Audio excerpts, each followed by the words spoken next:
You want Philly? Yeah, let's do it. Philly special. Ready? Here we go. Easy. Kill. Play.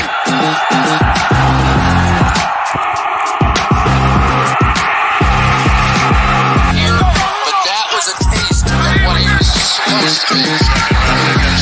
Last year hurts.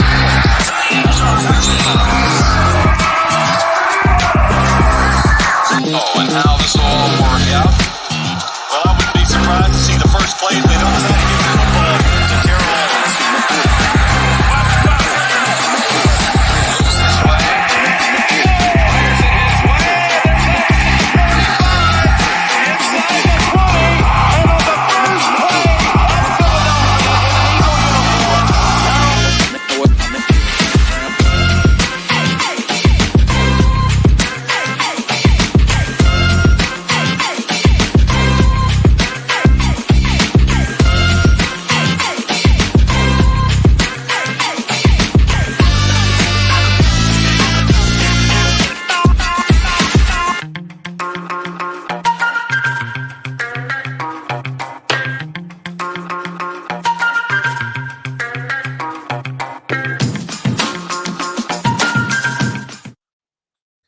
What is up, everybody? Welcome to DSM Media Presents Trending for 4 quarters every Wednesday night right here at 9 p.m.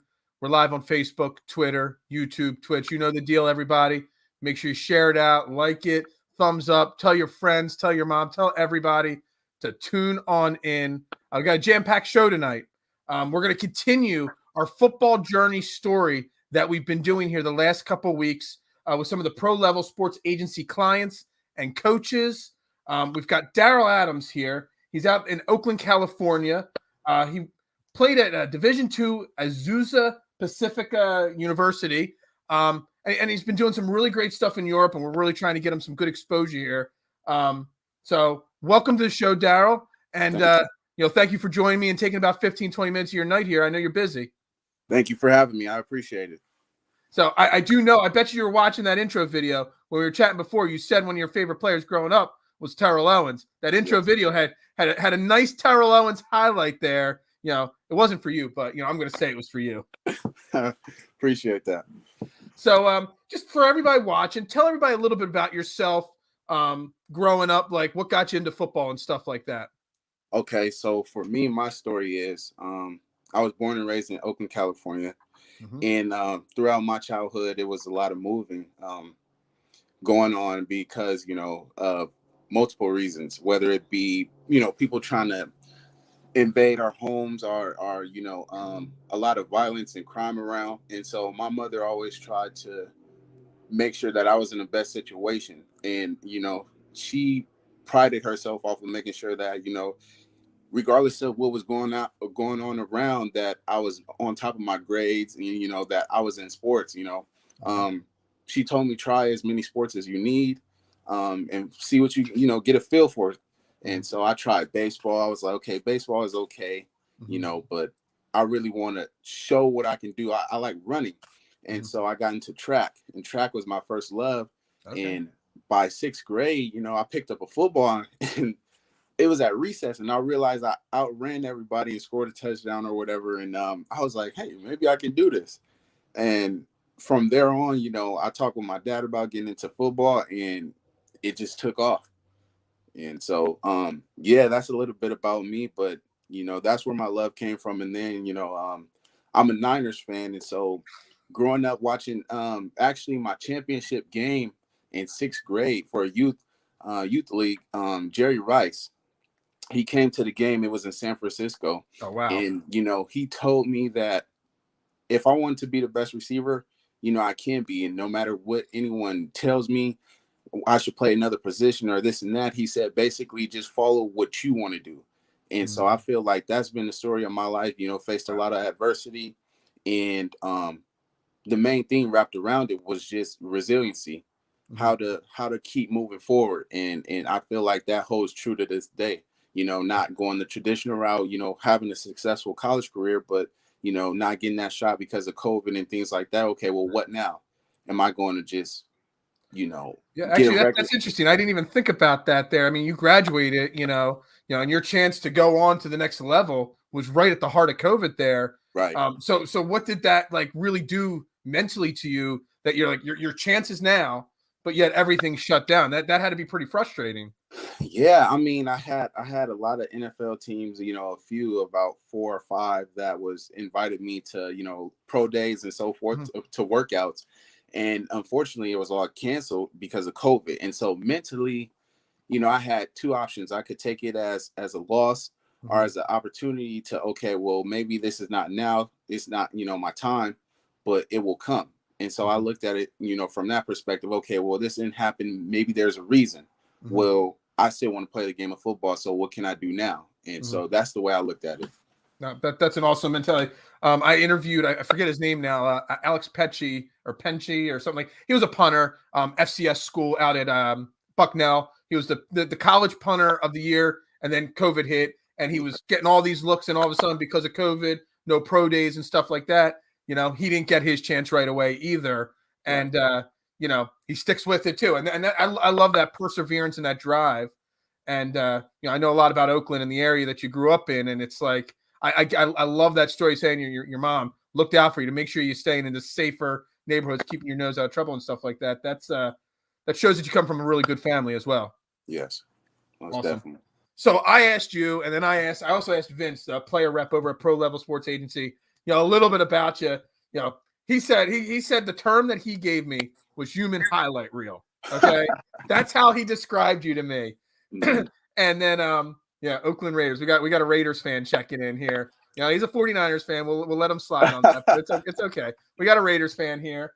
And then you said that you growing up, you were looking at the Megatrons, the T.O.s, and the Julio Jones, but yet you say that your game's more like a DK Metcalf, yes, or a Megatron. So talk about like the influence of someone like, Calvin Johnson growing up to help you evolve your career or your playing style to be like him, because you're like Megatron. You're a big guy. You're a 6'3" receiver. You're no tiny little slot guy that's going to run these little dink and dunk routes.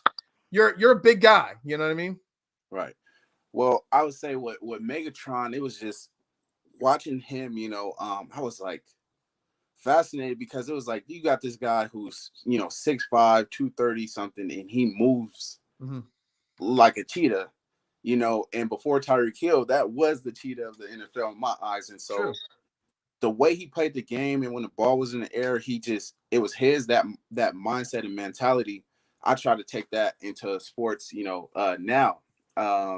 Just training everything, what my personal trainer and stuff, we predicate ourselves on that. Like, I take pride in being a big receiver, but also being, fast and able to create separation. And just knowing that mindset that every time the ball's in the air is mine, I'm gonna go get it. That's really what it's all about. And so I actually got a highlight clip of your stuff here. I got it synced up to play as we're talking about this. I mean, you say the word separation. I mean, on some of these routes, this is a kick return. I don't see so much of that, but on all these other plays, there's 2-3 yards of separation on every single one of these catches that you make. So actually, it's a really good point, because we're an Eagles fan, Eagles Network, Philadelphia Sports Network, got a lot of young wide receivers, most notably Devonta Smith. I'm sure you know Devonta Smith, Heisman Trophy winner from Alabama, and that's what he does best. He's a small, lanky guy, much smaller than you, but he gets separation, especially at the line of scrimmage. So what does it take as a wide receiver? Like, what's the one skill set you have to have that makes sure you get that separation from the quarterback right away? Well, I know being a bigger receiver, the main thing is, okay, they expect you not to be a great route runner. So I try to take that into consideration, and I always try to make sure I sharpen up my routes. That can be the first step where I create separation. And then once the ball is in my hand, I don't believe I'm going to get caught.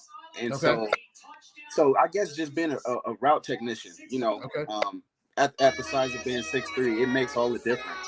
Okay. Yeah. No.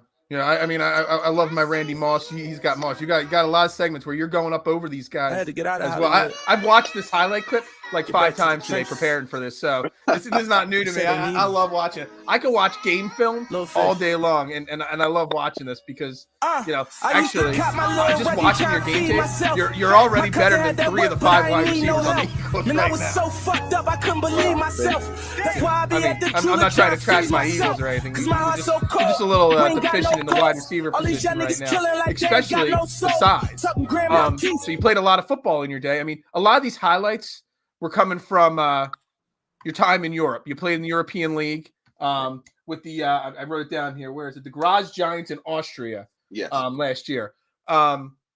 Different, level of competition, obviously, but I've talked to some of the other players in Europe. It's still a very competitive leagues in Europe and all. Right.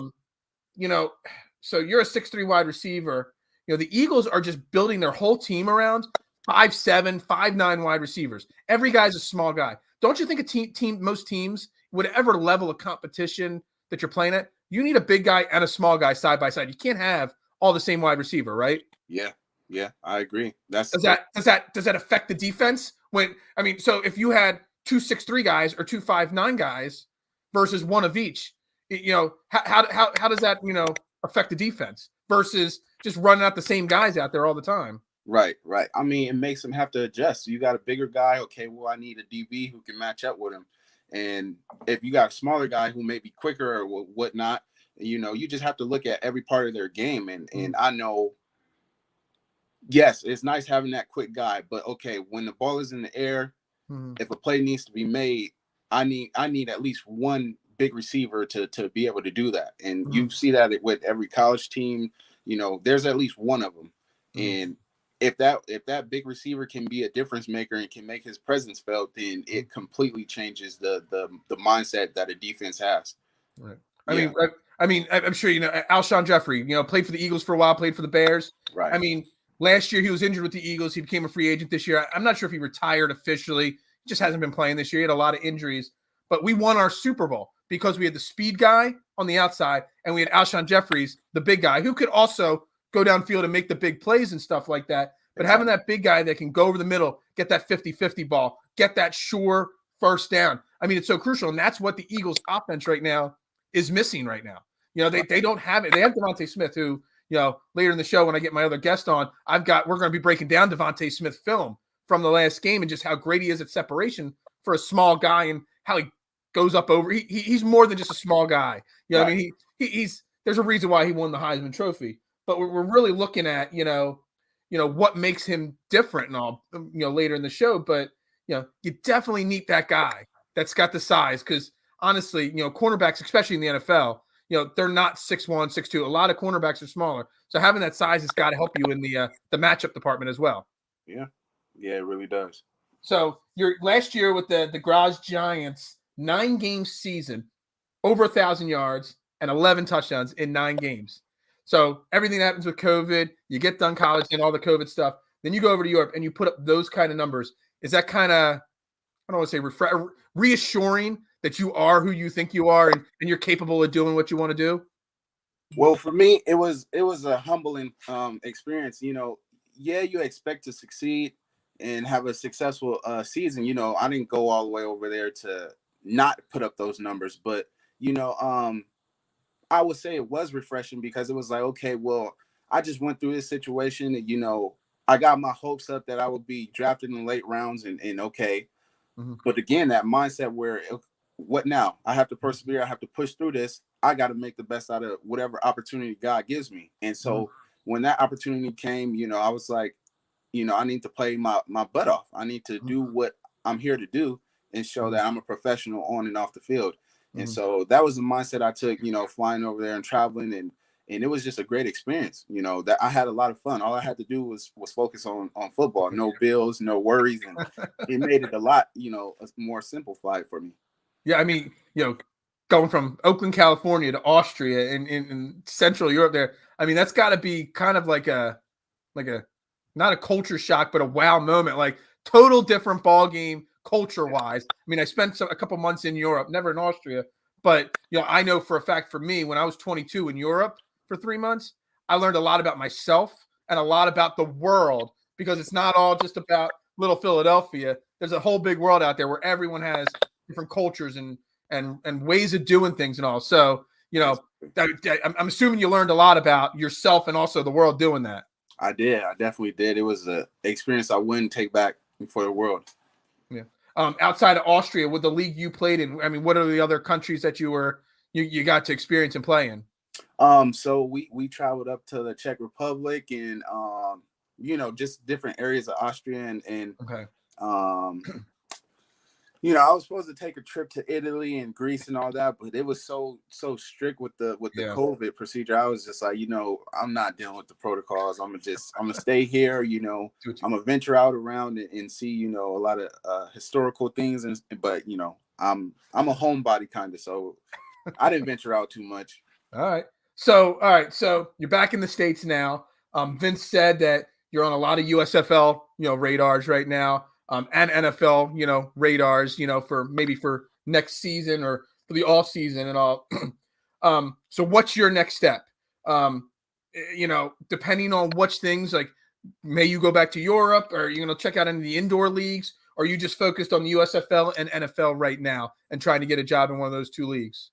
I would say, I have over 12 teams, mixed in with indoor and overseas that have reached out to me and have set up meetings with my agent and so forth and whatnot. But again, whatever the next step is, I just want to be forward. So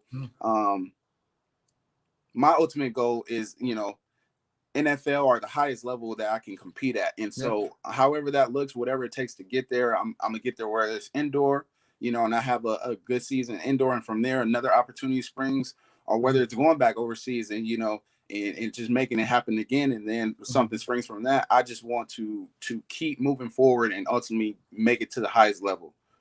That's the dream for everybody, obviously. Yeah, definitely. So obviously the 49ers, it's your hometown team and your favorite team growing up.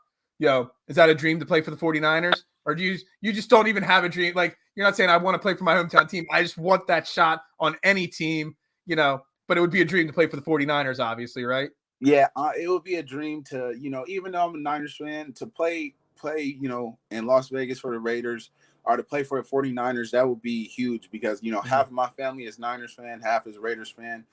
So for that opportunity to come about, it would be a blessing. But, I just want to get a workout, get a tryout for whatever team and show what I got, prove myself. And, So one of our viewers right now, they have a question for you.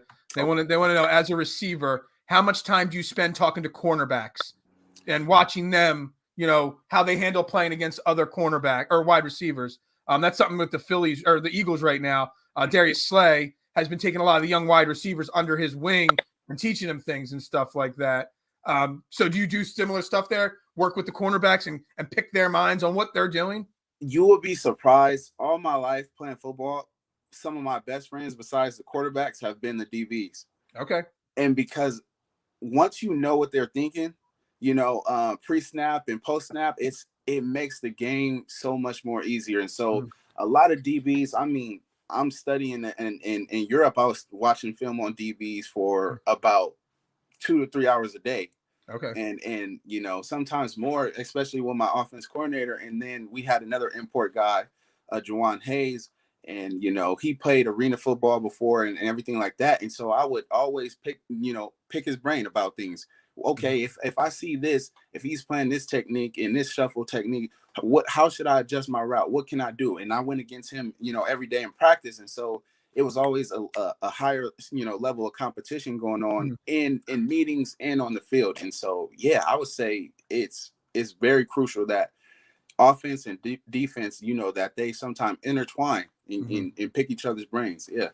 That's awesome. Great point. I hope that answered your question, Jason, there. Appreciate you for chiming in here on DSM Media, trending for 4 quarters, live all over the internet. We're everywhere. We got Darrell Adams Jr. here out in Oakland, California, formerly of the Graz Giants in Austria. We're trying to get him some exposure. My goal, Darrell, just so you know, is this show, after this show's over, it's been happened once or twice.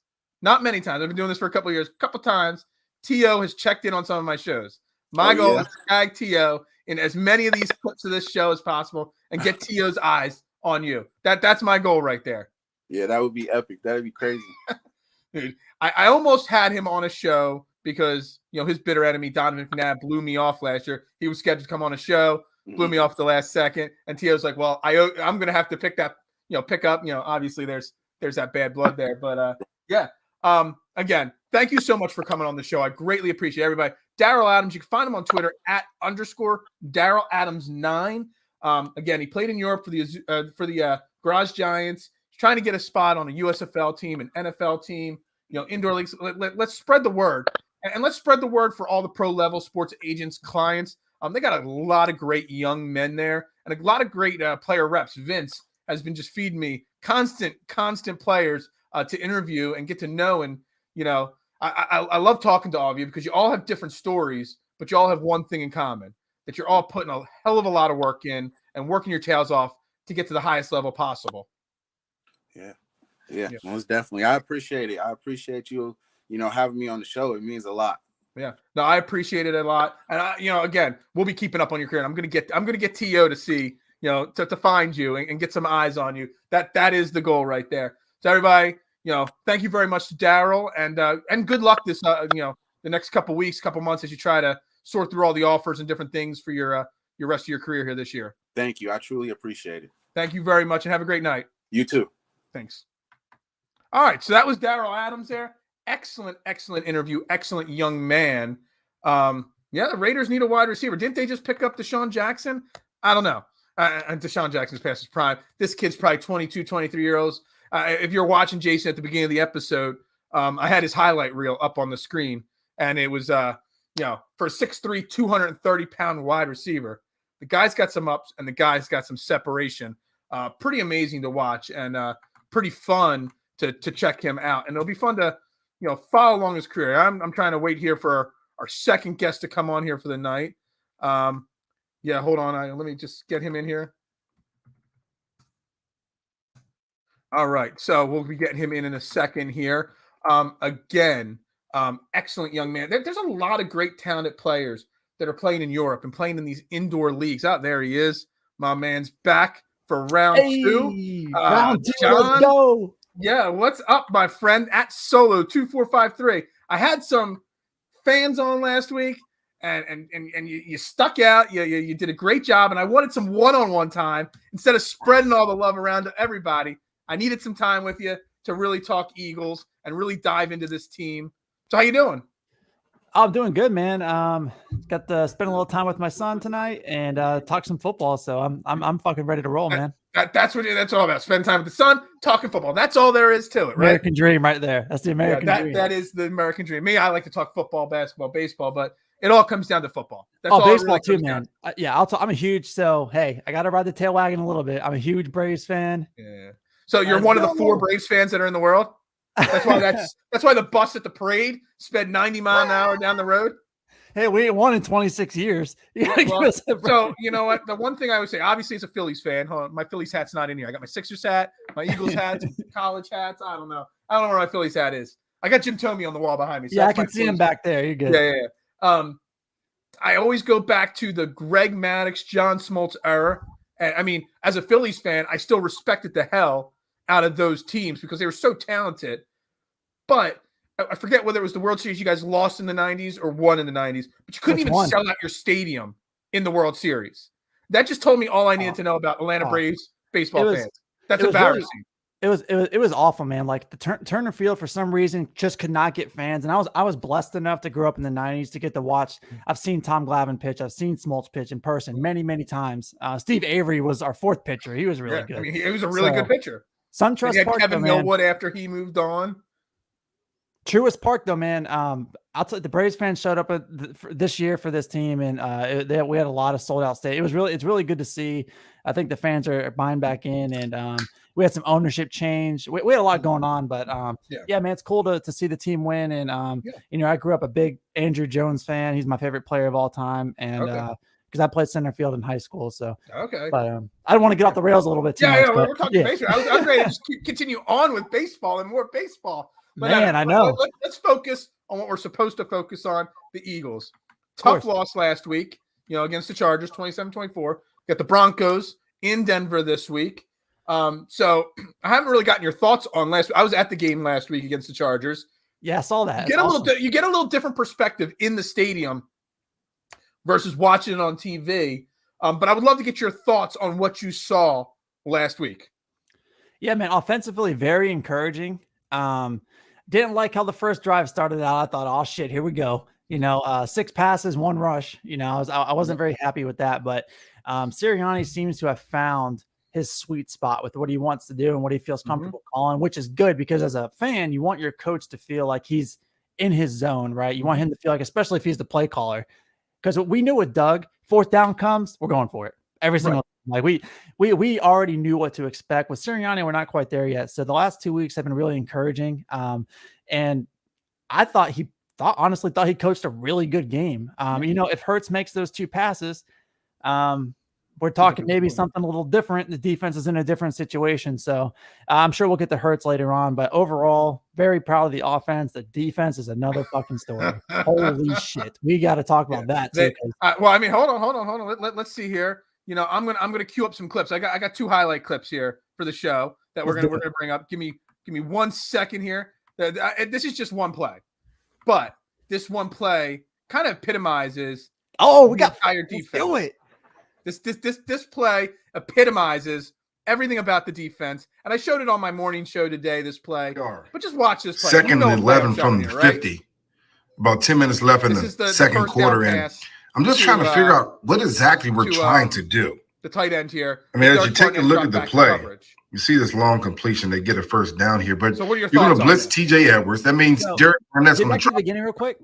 All right, yeah. No, I hate that thought process. I'm not great at this stuff. I'm going to make this happen. So first off, the first thing that I noticed, at least they try to blitz here. They do. So what they're trying to do, they're basically just doing a cover 1/cover 2 high disguise is what they're shooting for. So you have Derek Barnett on the end here. Now, granted, keep in mind, they never do this. Okay. So they never have their ends upright outside the defense. So you have 5 personnel there on the line of scrimmage, not something they normally do. So as a quarterback pre-snap read, Herbert's watch the film, he's knowing right off the bat, somebody is coming because you have Derek Barnett lined up where he's on the opposite side where he never lines up. Right. So you're going to get pre-snap reads very easy. So as soon as you hit play here, 2nd and 11 from the 50. About 10 minutes left in the second quarter, and right away. I'm just trying to figure out what exactly we're trying to do. Easy. So it's easy. He sees it already. He looks off. So this guy back here and this guy back here stay further off. But my concern here is why would you, if you're going to run? So the one thing we've learned and heard 100 times over from this coaching staff is square pegs, round holes. They won't do that. They'll adjust their scheme to their personnel. The personnel on the field for this scheme does not fit, in my opinion. You never want somebody like Derek Barnett dropping back into coverage. Am I right? No, absolutely not. And when you look at the middle of the field, look at Herbert's vision. Yeah. There's nothing obstructing him from looking and seeing the field. The defensive lineman, you got I think it's Josh Sweat right there on the that came down from Barnett down here on the end here. But he's crashing hard outside. So it's such an easy throw. He's got a clear throwing lane when he sees that end coming up field like that, and he knows he has the out route. It's an easy pitch and catch, dude. Like there's nothing first off, another thing, the clean pocket right there. I mean, he's got all the room in the world. And then if you go back here to where the tight end is, you got these 2 defensive backs way off the ball. You got what, 5, 10 yards to this guy, 15 yards from this guy. So and look at McLeod's hips right there in the back at the safety position where he's turned. If he had gone upfield, he'd have roasted him. He'd have just turned him around. I mean, as you take a look at the play, you see this long completion. They get a 1st down here, but you're going to blitz TJ Edwards. That means Derek Barnett's going to drop into coverage, which. Are you there still? And look at Derek's and Darius Slay. He's kind of just playing QB watch. So he's all the way up 15, 20 yards up the field, basically responsible. That's why the safety's there. Because Coach. The other thing, I want to back this up and show you one more thing with this soft coverage. Let me see it here. I don't know who it is because this I got this from Brian Westbrook's Twitter account. This video. Just this wide receiver right here. If Justin Herbert wants to look the team this way, watch how open this guy gets down the field. Into coverage, which if he wanted I hate that thought process. 50-yard touchdown pass with defensive lineman dropping into coverage, especially if you're not going to pressure the quarterback. He just has to look You down see, here they to keep only this brought guy- 4. to keep this They're middle playing of the field guy. deep zone coverage. That means every underneath route, especially if you can find the weakest link, one more time. which is a D lineman dropping in coverage. That's exactly what we're trying to do. A little further. I mean, as you take a look, take a look. I'm not very about 10 minutes left in the second quarter, and breaking down. I'm just trying to figure out what exactly we're trying to do. I'm not really good at it yet. So I mean, as you take a look at the play, yeah. So you see basically, this what long completion. They get a first like down here, but Maddox. you're going to blitz TJ Edwards. That means Derek Barnett's going to drop into coverage, which I hate that thought process all the way. With defensive linemen dropping into coverage, especially if you're not going to pressure the quarterback. You see him back. You see, they only brought 4. Got the flat. They're playing a deep zone coverage. That means every underneath. It's pretty crazy. There's nothing he can do. Right there, the corner right there, it's got the 2-on-1 on the left side of the field. So he's going to fall on the flat, and then he's going to go up the field, like you said, and be wide open. So one of two things. It's the 2-on-1. He's got no chance. And the safety's playing outside leverage. So you're going to get that clear open throw right over the middle of the field. It's just not good defense. And if you're going to try to disguise something, then you need to give a look that doesn't allow the quarterback to have clear throwing lanes. So is this a simple thing that Jonathan Gannon may actually be like? So we all jump to conclusions and we're anti Nick Sirianni for a 2 to 3 week stretch, right? Is this just a simple thing that we're jumping on the Jonathan Gannon hate wagon right now? He doesn't have the right personnel, or is he a bad defensive coordinator in over his head because he should be doing something different with the personnel that he has? It's like a double-edged sword, because it seems like to me he doesn't. One of two things is happening. He doesn't think he has the personnel, so he thinks he's got to run what he's got to run, and this is the best he can do. Or 2, he just doesn't know what his players are really good at. Yeah, and that's not good. He seems to know what Devonta Maddox is really good at, because he's really the only one playing real consistent. But I think that's a contribute to his technique, not really Gannon's defense, because we knew Avonte was a good slot corner to begin with. So for me, I think Gannon is smart and he says all the right things, but we see a completely different product on the field, which really tells me one thing. He understands what he wants to do, doesn't feel that he can do it. Now, I'm not giving him a cop out, but I honestly think he feels strapped in some type of way. And I think Sirianni does too on the offense. He's just found a way to kind of now find the balance between, hey, Hurts is going to throw the ball 18 times, not 40 times. So Sirianni's doing the right thing. On the offense, though, I mean, you can't run the ball to pass the ball. So first it was too much passing and not enough running. Now it's too much running and not enough passing. You got to find some form of balance there. It can't be 70-30 one way or the other. It's got to be 55-45, 53-47. There's got to be some form of balance there. But same thing on defense. I mean, let's try to be positive with the defense. I mean, we only gave up 27 against a really good Chargers team. Okay, the West Coast East Coast issue didn't come to an effect because it was a 4:00 game, so the Chargers had time to adjust, and we held them to 27 points. We were in it for most of it. We just couldn't get off the field on the last drive. That's really what it comes down to. So, is there some form of positivity there then from that defense? Yeah, I think our situational football on defense is pretty good. So we had the 2 4th down stops, right? And then we had one in the red zone, which is huge. And then that was unfortunately Sirianni's probably one of his worst drives after we got that turnover. But we had 2 4th down stops, and then we had a pretty big 3rd down stop too. I want to think 3 pivotal points in the game where it could have shifted either way. So I think situationally on defense, we're pretty good. If Derek Barnett doesn't get a penalty on 3rd and 6, maybe we're talking something. You want to hear the energy sucked out of the link.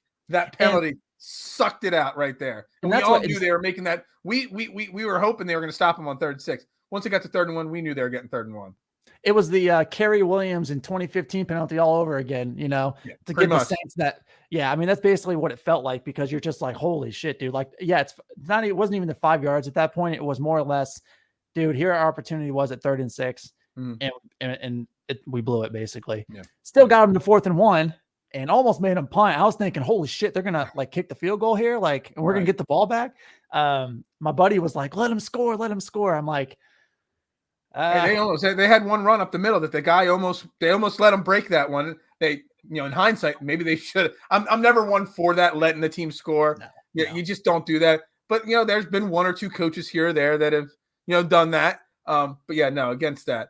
So we just need to see how this defense. I mean, because there are glimpses of hope on this defense. Even Gannon even called, I think it was 20% of the plays were blitz calls.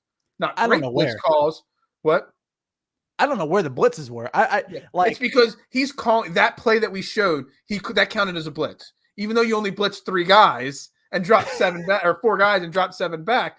That technically, because you had a linebacker, blitzing and a lineman dropping back, that was considered a blitz. So he's got to take it a little further. You have Fletcher Cox, Javon Hargrave, Josh Sweat. You got to let these guys go at it, and you need to send more than 3 or 4 guys at a quarterback, because a guy like Justin Herbert is going to pick our defense apart all the time. And he has such a quick release. And you make a good point about the defensive line. And that's the other thing of it too. So the front 4 is not getting pressure at all. So if we're talking about defense and we're not going to blitz, and we really don't know how to blitz, honestly, then the front 4 is going to have to eat. And if it's Gannon's scheme not allowing them to do that, then he's not a very smart coach. If they're just not playing well, then they got to be held accountable and say, look, you got to get some fresh blood. 2 times. You had Derek Barnett dropping back to cover a linebacker, and you had 2 weeks ago, you had Fletcher Cox dropping back to spy/cover screen passes. That's on the coach, in my opinion. Enough of the positivity. That's on the coach. That's 100% his fault. You don't have Fletcher Cox covering screens and spying on quarterbacks, and you don't have Derek Barnett covering tight ends. That's just, to use the old cliche term, I got to put my players in a better position to win. That's putting them in a position to fail instantly. That's really putting undue pressure on Darius Slay, on Steven Nelson, on Avonte Maddox. That's putting too much pressure on Davian Taylor and everybody else. So he's got to do a better job.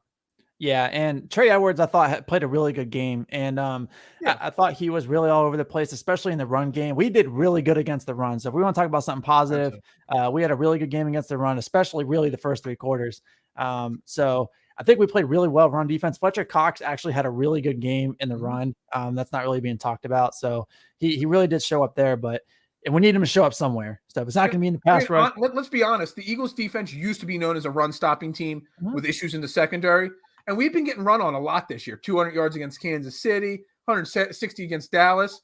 The last 2 weeks, DeAndre Swift and Austin Eckler, 2 top flight running backs in the NFL, a combined 146 yards of rushing offense from both teams, not just those players, from both teams.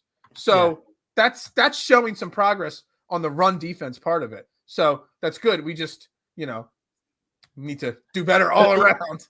Well, and the pass defense part is like, you have to let your corners, when they're as talented as they are and as physical as they are, you got to let them play man. And that's the thing. You can run up some cover 2 man or cover man blitzes. You can do that.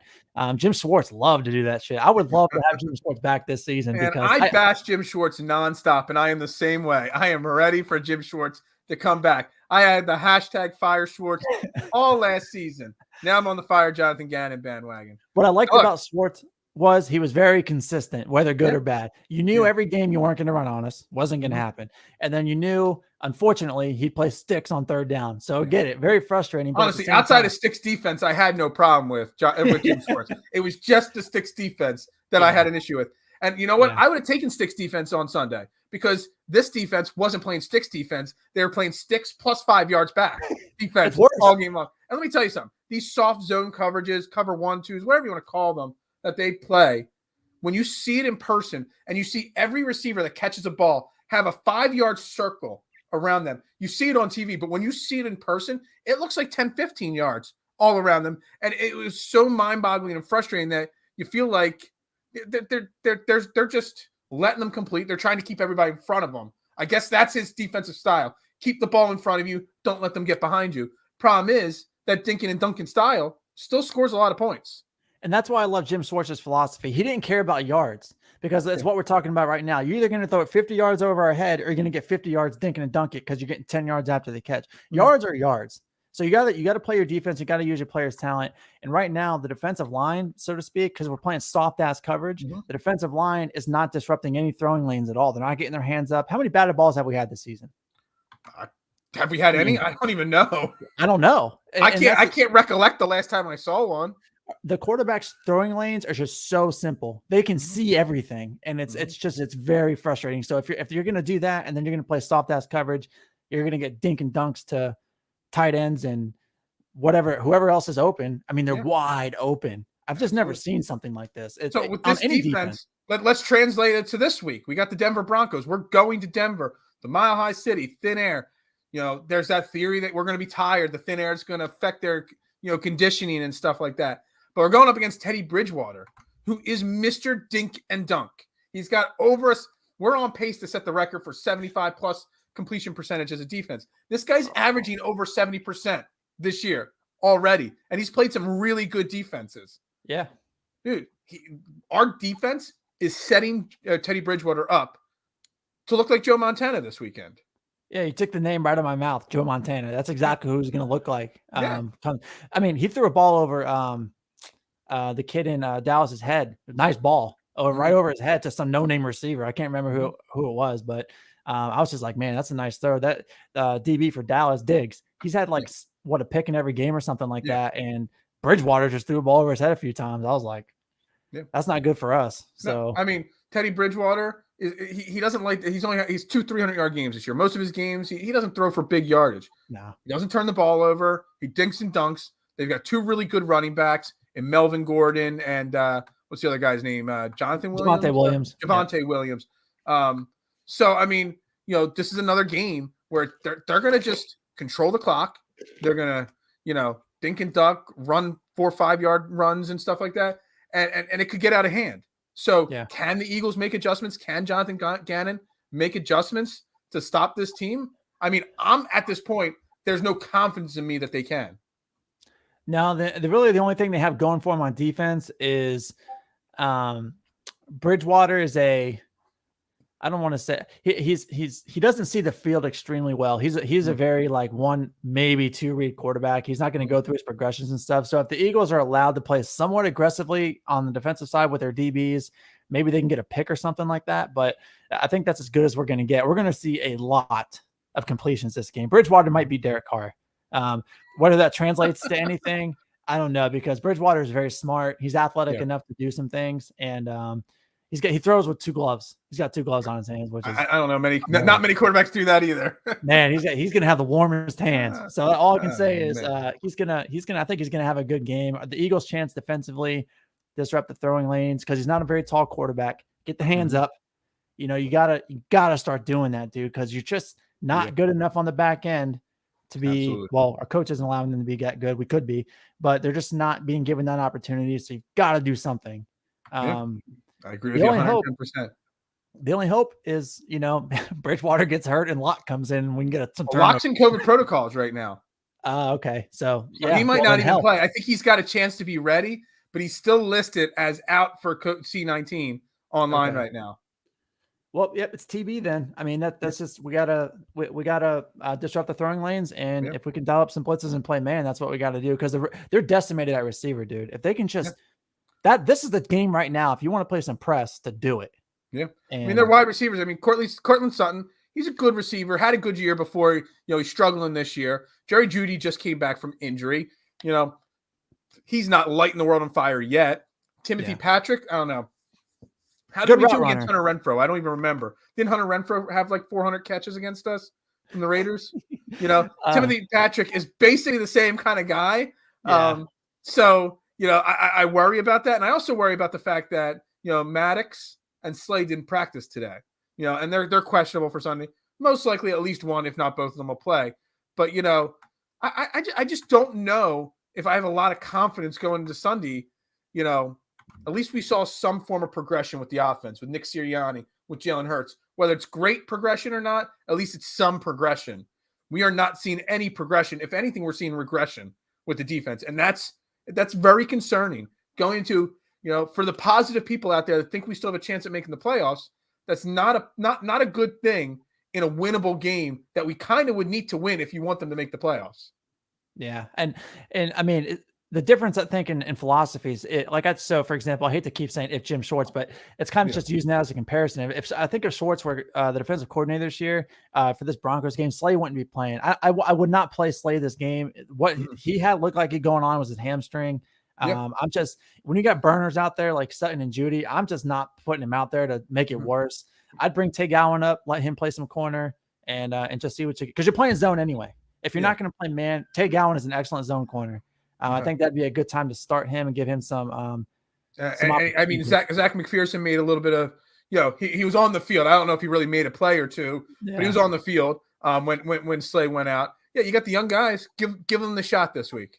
Yeah, I mean, they're good zone corners. And I said Tay Gowan because I think I saw him play a lot at UCF, and I wanted the Eagles to really, really get him pre-draft. Yeah. And there's quite a few people that were high on him coming to the Eagles during the draft process. Honestly, I don't follow the late rounds of the draft enough to know that stuff. He's awesome. He'd have a good game. I think if he played and got the opportunity, I think he'd play really well. But that aside, if Slay ends up playing, I mean, cool, but I'm just not crazy about that. Maddox, I'm not sure how bad the knee is. That can go one of two ways, really. But ultimately, man, if they are really hurt and they're playing hurt, they're going to probably be playing further off the ball. So it's just, which is bad, which means we have to get even more pressure, which means the front four. I mean, everybody was talking about how great Javon Hargrave was having of a season.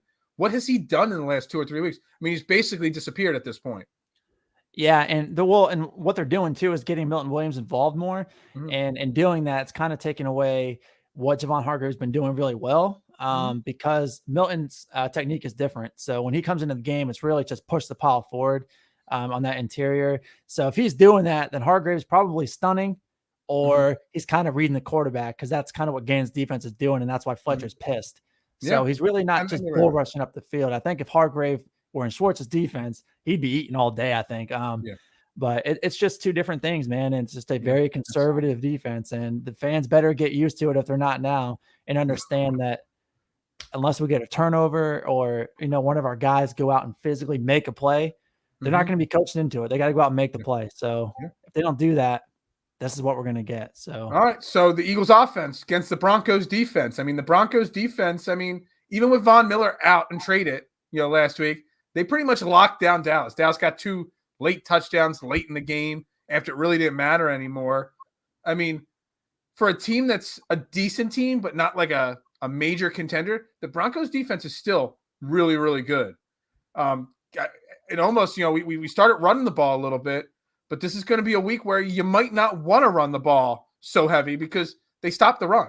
I think they've only given up, 78 yards against the Cowboys, 86 against the Raiders.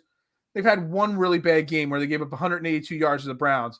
But outside of that, they've got 5 games so far this year that they've held the opponent under 85 yards rushing. So, do we see it go back to the pass game this week? And if we do, that might be a problem as well. Yeah, we're thin at receiver right now. I had it pulled up here a second ago. Quez Watson. Whoa, my bad. Quez Watkins played 55 snaps, which was 96% basically of the entire game. So his snap count has increased dramatically. And if they're not going to scheme him though to get him the ball, then what is he out there for? Because Devontae took the game over, and Jalen actually played more snaps than Devontae, I believe. He did. Devontae only played. It was barely this. It was 44. They played 44 snaps or something like that. And that's because they were in a lot of 13 personnel. So Quez Watkins was the only receiver on the field. So it was kind of like 2 tight ends with, So it was just a different type of game plan for Sirianni. But absolutely. I think the Eagles can run the ball on the Broncos very effectively, actually, because I think our matchup up front against their defensive line in the run game is very favorable to us. Okay. So I feel like we can do that really well. How much he does it is kind of yet to be determined, because the Broncos are injured at DB. They have some injuries on that side of the ball. So I think they can push the ball down the field, whether that's with Goddard and running some seam routes or the deep outs he's been running, or Devontae doing what he's been doing. However they want to do it, I don't really care.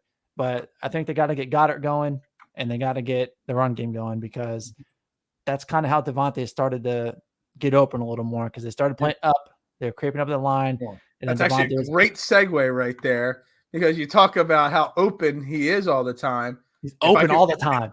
Open all the time. And I was watching this. I don't even know who this guy is. This guy on Twitter, Jetpack Galileo. I don't know who he is. That's an awesome name. It is. But he put together a clip. It's actually a long clip, so we'll talk as the clips play and all. Just of all the plays against the Chargers and all the separation that he is capable of getting on every single play. This play here, there's a little bit of soft coverage. Look at this move he puts on this guy. It completely turns the DB around. Now he's got all the room in the world, to just make his cut, plant his foot, and be wide open. Lost. Yeah, that's just pure skill and route running right there. He's pausing this. These are all his, little tabs and stuff like that popping in. But I thought this was a great video because it just shows, yes, could we have drafted Micah Parsons or a cornerback in the first round? Maybe that's debatable. Maybe our defense would be better. But, we still got an uber-talented guy that is proving slowly but surely, more and more, that he's 100% a wide receiver one in the NFL and will be our wide receiver one, barring any unforeseen injuries or anything like that. He's going to be a stud for a long time.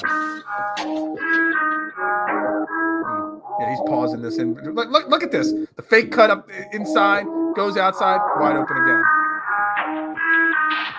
And there was a... Can you hear me okay? Can you hear me? Yeah, I can hear you. It's just the music's really loud from the video, so I can hear you. Oh, is there music on it? Yeah. Oh, I'll close that out. Sorry. No, you're good. I think you can... I thought I had it muted. Sorry. No. Yeah. I think if you can mute it right there, and then you can replay it if you want. And I can.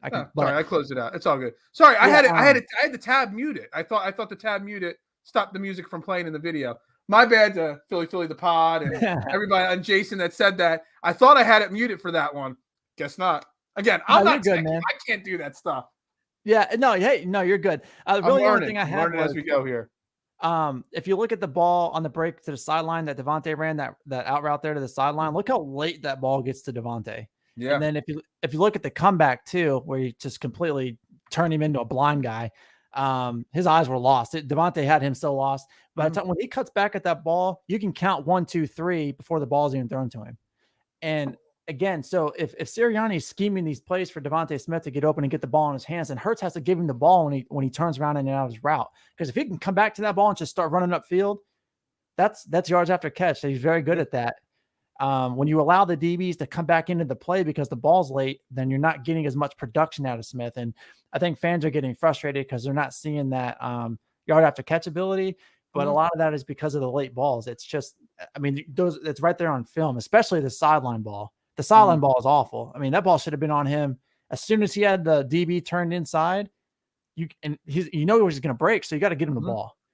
So those are things that Hurts has to work on. But yeah, Devontae's open every play. Every play. He's just so great at route running. I could watch these highlights over and over again because it's something we haven't had in a wide receiver in so long. So it's really refreshing to see. We just need Jalen Hurts to catch up to him. Just catch up to him a little bit. In the talent level there, or the success level. That touchdown, missed touchdown pass in the back of the end zone, it was just a bad throw. If Jalen Hurts, reads the play quicker, gets the ball out quicker before Devontae makes his cut to the corner of the end zone, it's a touchdown. The way Jalen Hurts sometimes fades away when he's throwing the ball, those things, he can clean those things up. And if he does, the Hurts-Smith connection can be pretty killer.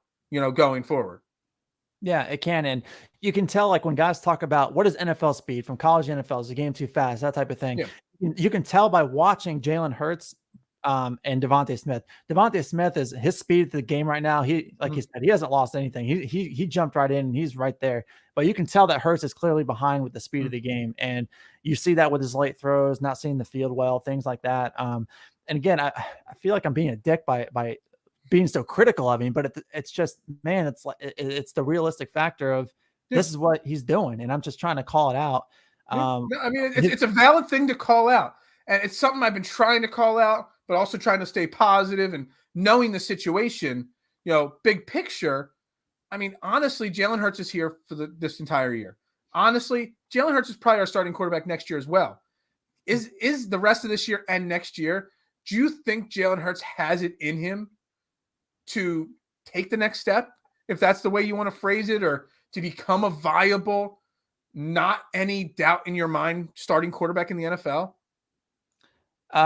Not a doubt in my mind starter. I don't think so. I think he can be like a much more athletic, explosive Teddy Bridgewater in terms of just not a great thrower of the ball, but great leader. Everyone loves him. I love everything about Jalen Hurts except his ability to throw the ball. And I've said this from the beginning. There's nothing I don't like about him. Yeah. Everything, but you got to throw the football. So, and again, I don't mean to use Teddy Bridgewater as a comparison. I just mean actually Teddy Bridgewater was probably a lot more athletic before his leg injury. Honestly, when he was at Louisville, he was a pretty athletic quarterback as well. I just mean that Hurts can be a good mid-tier starting quarterback in the league, but that's all you're going to get. He's never going to, his ceiling is never going to be 15th, 18th best in the league at this point. So I mean, I'm going to be really obnoxious all off season. You follow me, you see it. I'm going to be pumping the Russell Wilson to Philly train every single day, all off season long. It's a pipe dream. It really is. Yeah. And I don't follow college football as intently as other people, but I ask these questions about Hurts and going forward because honestly, everything I read, there's no one that's worth one of those 3 first-round picks in the NFL draft that you draft and have take over for Jalen Hurts next year. So, I mean, I guess in my mind, that means that Jalen Hurts is the starting quarterback this year and next year, unless you get that pipe dream of a Russell Wilson and Aaron Rodgers. I'm not for Deshaun Watson, but if Deshaun Watson is the answer, whatever. But they're all pipe dreams. So, I mean, we kind of have to roll with them and hope and try to be positive that he can develop into something at least a little bit better than he is right now. Yeah, and I mean, you have to put into consideration that if you take one of the quarterbacks in their first round in the draft, are they going to be that much better than Hurts? And the answer is no. And to kind of give, I guess, a little comparison, if Kyle Trask were in the draft this year, he'd be the number 1 pick. And he was a second-round pick in this past draft because the talent was so good. So he wasn't actually even a second-round talent in my mind. Yeah, he needs a few years. He needs a few years. I was really against all the first-round quarterbacks that came out in this draft. Trevor Lawrence obviously was the best of them, and I agreed with that. But I didn't think Zach Wilson was a top 3 pick. I didn't think Trey Lance was a top 3 pick. Justin Fields a top 5 or whatever it was pick. It's just the way the NFL goes that these guys get drafted top 5, top 10, and are thrust into positions where they're not ready for. So you look at what Zach Wilson's done this year. Obviously not very good because he shouldn't be starting in the NFL right now. So but some teams are going to jump and take these guys that are in college right now. I know Howie Roseman. I forget what game he was going to. Was it tonight or tomorrow night? He's on the road this week.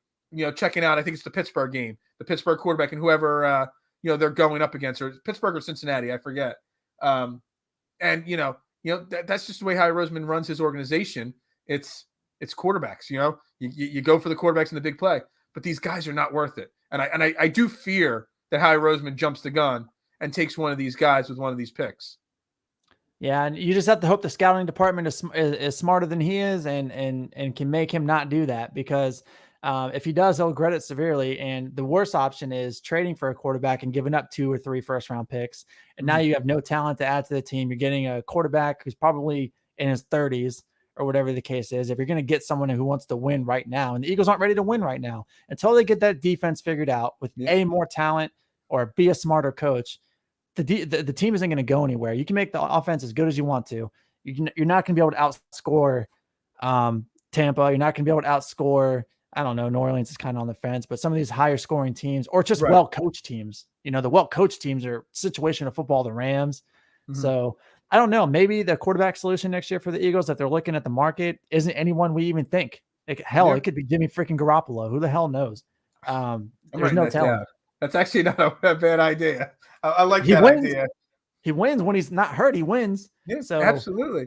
Yeah, that's actually interesting. There, I never thought of that one. I just want to see them use those 3 first-round picks. Their free agent money, build the foundation of this team, build the core of this team. Maybe Jalen Hurts gets better. Maybe the coaches get better with more talent on the team. We'll see. All right, keys to victory against the Broncos if they have a chance at winning. What do you think is the key that they have to, the number one thing they have to do to win the game on Sunday? They got to keep the defense off the field, and they have to wear Denver down, whatever that looks like. They have to really give Denver a run for their money and keep that defense on the field, make them tired, take advantage of their inexperience. And I know I'm kind of giving broad kind of predictions or I guess answers, but the reason for that is because it's going to be heavily reliant on Sirianni's schemes and how he takes advantage of the inexperience, the injuries, and wearing teams down, because he's not going to run the ball 50 times this week. Right. It's not going to happen. So if it's more RPOs, if it's more play action, I think Hurts throws the ball about 25 to 30 times this game. And I think Sirianni is going to see the matchups in the secondary as opposed to the matchups in the run game, even though I personally think we have a pretty good chance at running the ball against this team. So, hey, I mean let's be honest. We went up against the Tampa Bay, the best run defense in the league. And in the second half, Miles Sanders put up more in the second half against the Buccaneers than they had given up any game combined at that point in the season. So, just because a team doesn't, if you have better blockers and they have front four, you can still run the ball. And, our offensive line is obviously our strength on this team. So we could still run block and get, some yards and some push forward with the line, which is wearing out the team. You say you have general, kind of general ideas on the keys to victory. That's what I wrote down too. I wrote down time of possession. That defense is already worn down. That defense of the Eagles is already, on the field way too much and can't get enough push forward. You keep playing them 35 minutes, 37 minutes on defense. These guys are going to continue to wear down. And then the dinking and the dunking and the lack of pressure from the front four, it's just going to keep getting worse and worse. So you got to find a way. If it's not running the ball, whether it's short passes, whether it's dinking dunking for the Eagles, whatever it is, you got to keep the Eagles offense on the field. And if it is any way possible, the Eagles don't turn over the ball that much this year. They really haven't.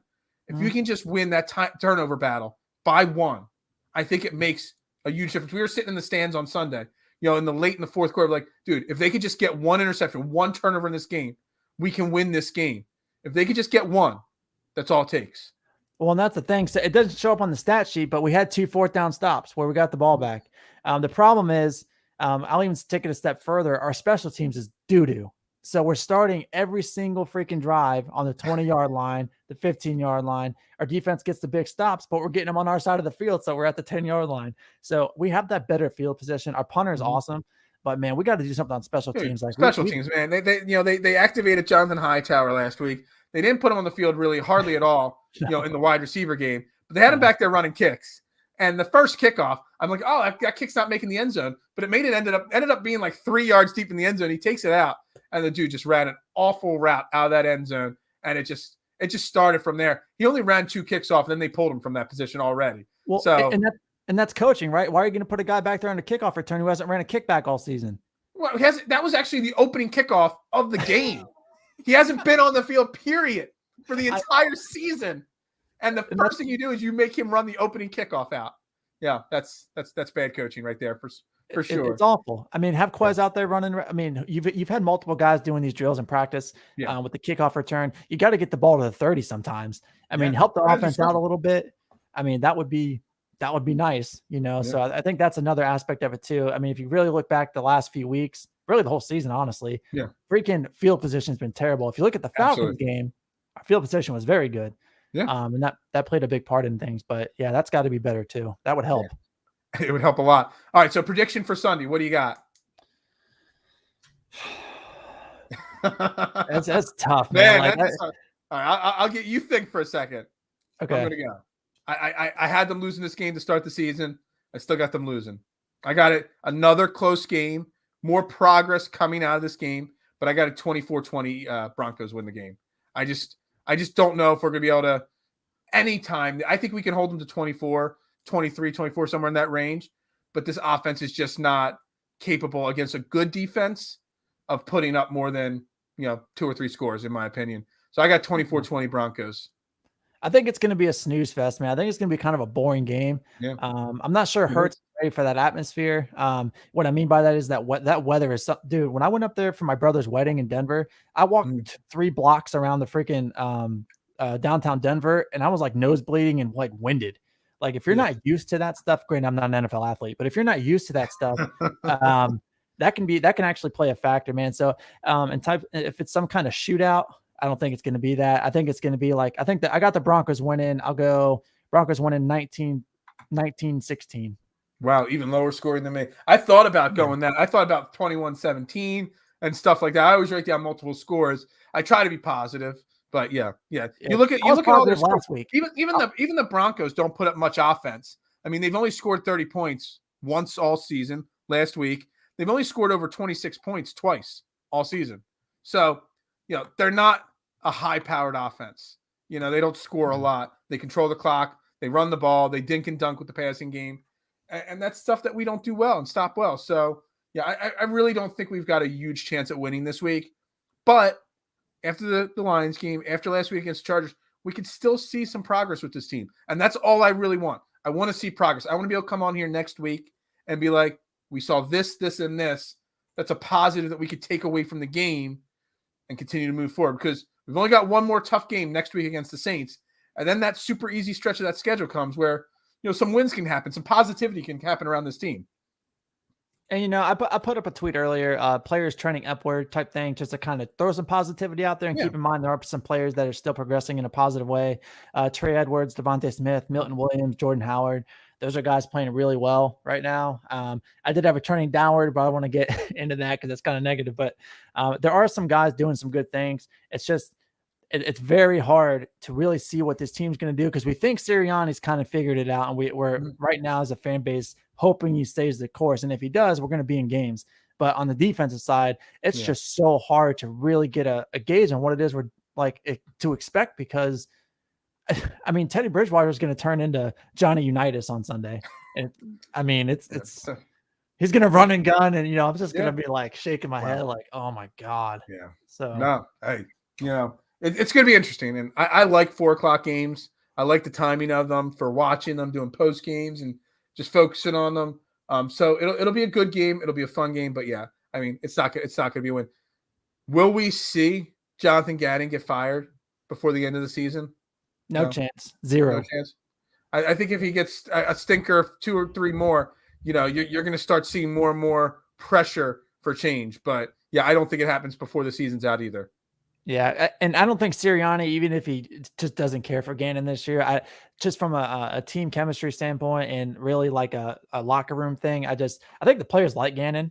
Okay. I just think they're frustrated with his play calling, just like an offensive player would be with the coordinator. We see that happen all the time. Brady gets pissed at Arians for whatever, and they you see guys bickering back and forth all the time. So I think the players like Gannon and play for him. It's just they're frustrated with what's going on, and I don't think Nick would want any coach fired right now just to keep the locker room together. And but yeah, after the season, I wouldn't doubt if he was fired. If he is, he is. Who cares, honestly, at that point? I don't care. Yeah, do what you want. If you want to keep him because you don't think he's got personnel, you better have a real strong case for that because Philly's not going to take another. You better be prepared to fire him next season. If 6 games in next year, we're seeing the same shit. So better be prepared for all the questions from the media, from the fans, if you don't fire him. If you keep him, you better, All right, let's wrap this show up. Thank you, everybody, for tuning in. Again, my bad on the audio with those videos. I feel so bad that I didn't even realize that I thought I fixed the problem. I didn't fix the problem. I'm not the techie guy. I need who wants to be my intern to play the videos for me in the background? That's what I need. I need an intern, everybody. Thank you very much for coming on. I appreciate your time tonight. Make sure we follow him at Solo2453. He's a good follow. He's the best. I'm glad I've hooked up with this guy. This guy's great. Make sure you check out our sponsor, Manscaped. Manscaped.com. Promo code TRENDING. Get you 20% off and free shipping at checkout. Holidays are coming. Get the man in your life what he needs, and it'll also make you happy at the same time. Male grooming needs are there. They also got great gear, shirts, boxers, stuff like that. So check out their website. Supporting the podcast helps, us continue to go. We got 17 shows now a week, and it helps us continue to grow this brand. So make sure you check out manscaped.com for us. Everybody have a great night. We're going to end it as always with a Go Birds, and I'll see you tomorrow morning with Trending in the AM because the work never stops on DSM Media. Go Birds.